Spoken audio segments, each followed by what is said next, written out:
What's good, Toxic Regime? ToxicSight here, back again, once again. Um, Welcome back to part 3 out of 9 on the front lines of Paladins and loadouts and abilities. We've already covered Nando and Ruckus, so we're going to continue from Ruckus, or continue from we did Nando second, but we're going to go back to Ruckus and continue through, and we're going to go to Term. His abilities, or his talents, legendaries, whichever one you call it, are Crush. Shatterfall now stuns affected enemies for 1 second, but no longer slows. Decimation, Calamity Blast deals an additional 100 damage. Seething Rage, attack 20% faster when you have no charges of Calamity Blast stored. And Undying, below 40% health, gain 20% damage reduction. Now, to talk about these, Decimation, Calamity Blast deals an additional 100 damage. You have to aim Calamity Blast against moving targets in competitive. The only times they probably won't be moving is if you have somebody that stunned them before, slowed them before. If they're on the point and don't recognize you, they're probably standing still. But other than that, they're more than likely moving. You have to anticipate where they're going. Undying, whenever you reach below 40% health, you gain 20% damage reduction.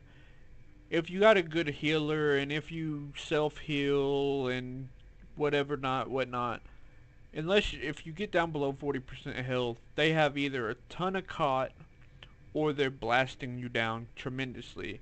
And if they're blasting you down tremendously, you're probably not gonna live to see that 20% damage reduction. Even with that 20% damage reduction, that's taking a few slot Drogos from 1,000. What goes into 200 damage? That's only preventing 200 damage out of the 1,000. You're still taking 800 damage a pop, which is still more than the normal Drogos, because the normal Drogos is like 700 damage. But anyways, so the best two is Crush. Shatterfall now stuns affected enemies for a second, but no longer stuns. And Seething Rage, attack 20% faster when you have no charges. Keyword here is charges. Terminus gets a free Calamity Blast every time his cooldown is done. It does not affect your attack speed. So we're going to start with Crush. My Crush loadout is as followed. Despoiler 4, heal for 400 every enemy hit with Shatterfall. Shatterfall is an AoE damage, an area effect damage. So you could Shatterfall into a group of 3 enemies on the point or wherever, and if all 3 of them are hit, you heal for 1200 HP, 1200 for hitting all 3. It waits 5. Every 1 second channeling Power Siphon reduces the cooldown to Starfall by 1 second. Starfall cooldown is great with Crush because Shatterfall is your main. Shatterfall is what Crush affects. Gain 300 health. Hulking Monstrosity 2. Playing God, heal for 10% of the damage absorbed by Power Siphon.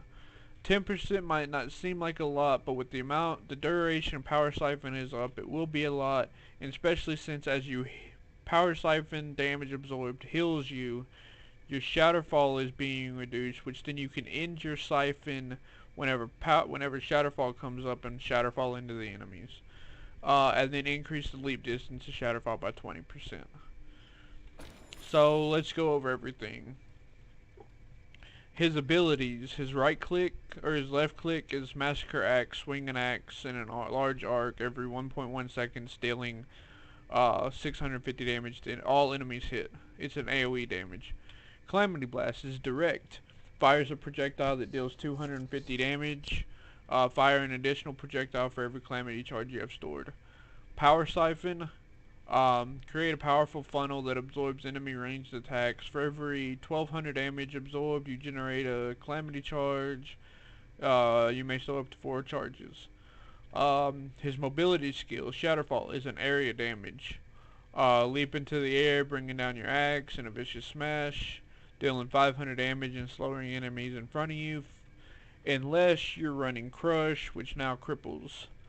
And his ult, which we won't be able to show in shooting range, Return to life after 2.5 seconds in a large explosions of necromantic energy that deals 4,000 damage to affected enemies.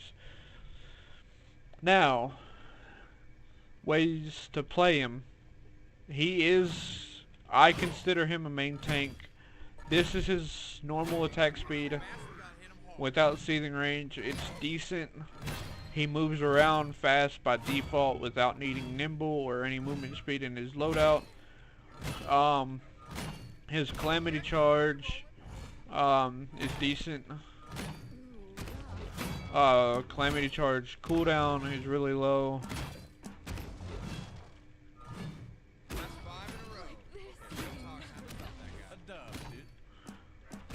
He's easy to get kills on flanks that come near him.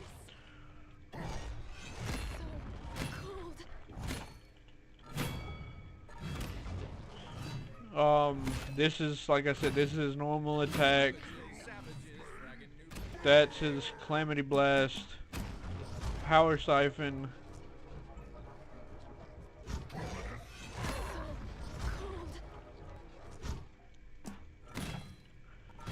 So like I was saying, Power Siphon does have to recharge, but what you could do is, while it's fully charged, is you could leap, Power Siphon. It'll get it down to 5 seconds. But you never want to let Power Siphon go all the way by itself. You want to save your Power Siphon till whenever big attacks are coming in at you.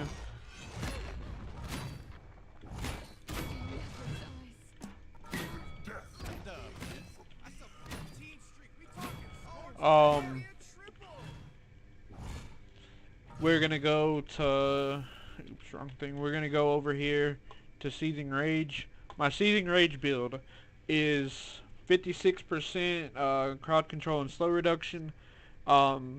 Hitting an enemy with Calamity Blast heals you for 150.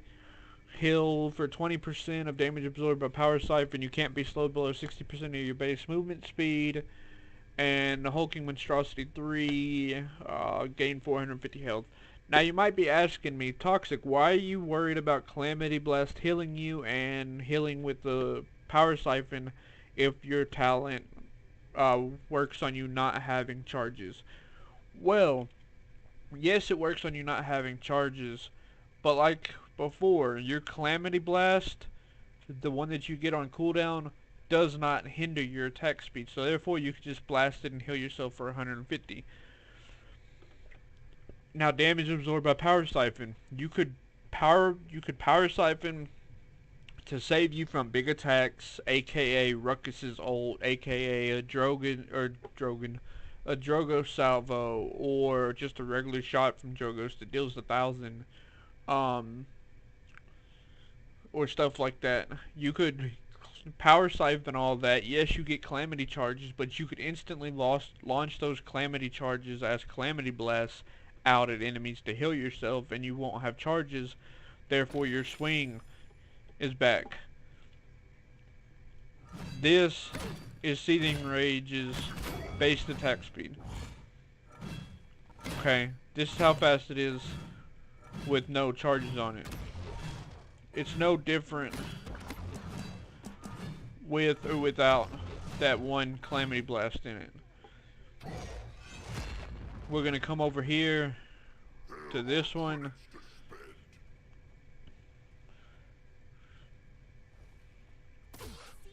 We're gonna siphon up.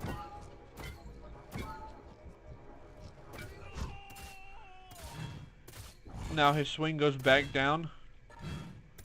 But while his swing is back down, launch him and it goes instantly back up. Power Siphon.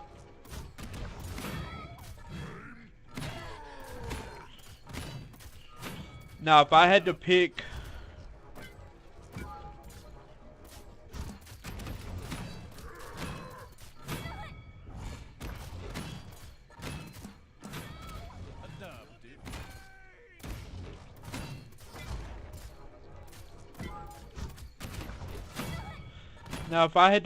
which of these two cards I would use mostly in comps, And again, all this is my personal opinion. Cassie, stop. I'm not a Terminus main. I do not really play him in competitive, but I am learning him in casuals to the point that I will want to take him into comps. If it was up to me between Crush and Seething Rage, I would take Seething Rage into competitive. Crush, I would take into competitive if the opposing team had a Nando or a Ruckus. Those 5 champs that have the shields that they actually have. If there's Nando by himself, I would take him because his Crush is a great counter to Nando. But if Nando's not one of those 5 and they have 2 of the other 4, so the other 4 that we are talking about right here, the other 4 are Khan, which his ult's okay. Makoa, his shield doesn't really get affected by it because you're hitting Makoa, not the shield. Ruckus has his emitter shield. Torvald has his emitter shield. So basically, if Khan, Ruckus, and Torvald, any 2 of those are in there, Crush might be decent. Makoa, I wouldn't really worry about it because you can't crush his shield. But Nando is a given for Term Crush. But if Nando's not on the team, I'll more than likely go Seething Rage.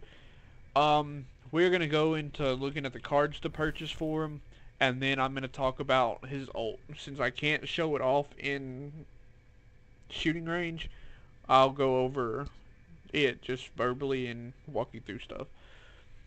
Now, he is a tank. Rejuve is tank's go-to, but kill to heal is not a bad option for him, since he will be killing a lot, because his attack is 650 damage a hit. That's a, what, 12, 13, 1950, well, it's a 4-shot on mostly anybody. But the red cards, like I said, Cauterize is probably his best bet, but he can also go Wrecker, or he can go Bulldoze. If you go Crush, don't really go Wrecker, always go Caught. But like I was saying, Seething Rage is probably better in comp unless there's a Nando, so Caught. I always go Morale Boost with him just so I can build his ult, because this is his movement speed. I like his movement speed. I would either go Morale Boost or Master Riding with him, since he is one of those main tanks that he is one of those main tanks. He's not an off tank. The blue cards would be between these 2. Resilience would also be pretty good with him, so Pip doesn't come in and ult him, or Anar doesn't ult stun him, or well, yeah, Khan's ult doesn't grab him, or Bomb King's ult doesn't stun him. So yeah, I normally get Morale Boost, but Master Riding would also be pretty nice. He doesn't really have anything that long in cooldown other than Shatterfall.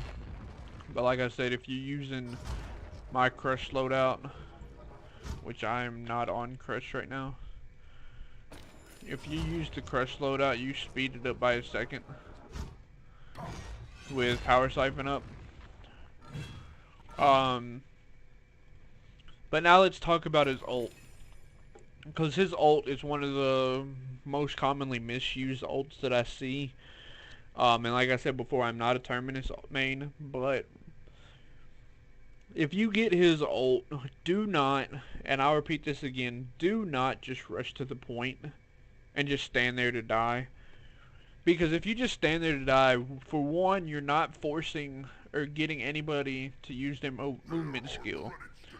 And if they get to you to kill you and still have their movement skill, and they say, oh, you got your ult, I'm just gonna wait till you start screaming, and then I'm gonna use my mobility and get out of there.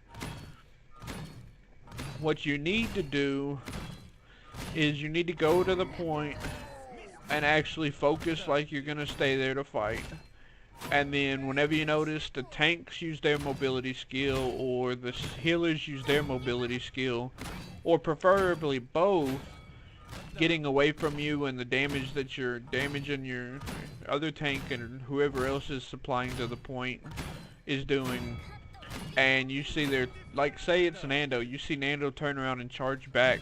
Right as soon as you see him charge, you need to Shatterfall in between him and the healer, or him and whoever he's going to.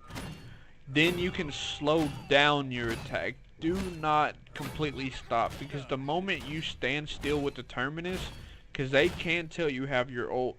With Terminus, the 2 ult detections is his crystals in his body, not the crystal on his weapon, but the crystals in his body really start to shine more than they do throughout the rest of the match. Or if you're on the opposing team, you can look at the health bar that appears above Terminus, and there's a white line that appears behind it, or to the beginning of it, where like his health would be at if he died, and that if there's a white line there, or white mark, or whatever it is, he has his ult. And if you just go to the point and you just stand there, or you Shadowfall behind the tank and the healer and just stand there, they're gonna know you're about to ult, so they're gonna kill you and get and move. Or the Nando or their tank will kill you and their healer will already be moving away to get out of there. What you need to do is you just need to slow your attack down and wait on their movement skill to come back, and once their movement skill comes back, they'll use it to get away from you since they see your ult now, or they see your ult, and then you just Shatterfall again, and then you can let them kill you. And then after they kill you, wait like maybe a second or two, do not instantly go into your ult, and then pop it. Because if you let anybody keep their mobility skill whenever you're Terminus and you're gonna ult, their mobility skill will get them far enough away that by the time you shout and blow the blast of your ult, they'll be far enough away that it doesn't matter how low on health they were. And if you do it on a map like Frog Isle, where all those pillars are on the near the point, all I have to do is stand right get the pillar in between them and you, and it does nothing. Or stack of or the walls on Frog Eye or Jaguar Falls, they just stand on the corner of one of those walls. Your blast can't penetrate the walls. It does nothing to them. What map are those blocks on? Those boxes on? Timber Mill. You stand behind, well, if you're further back on one of the sides of the point, they can stand behind those crates, and it does nothing to them.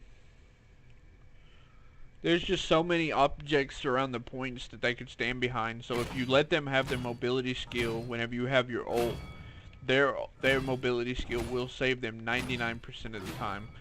The only mobility skill that probably won't get them away fast enough is Sky's, because all hers does is turn her invisible.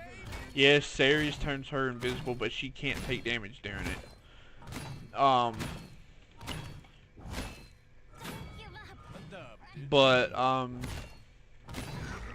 Yeah, don't ever go into the point thinking, oh, I'm just gonna let them kill me and I'll kill them with my ult. Because if any of them have their mobility skill, like I just said, they will get away and your ult will be wasted. Another thing about Term, he is a decent solo tank, but I would never use him as a solo tank in comps. Like I was saying earlier, he is a great Nando counter. Because Shatterfall Crush instantly gets rid of Nando's shield.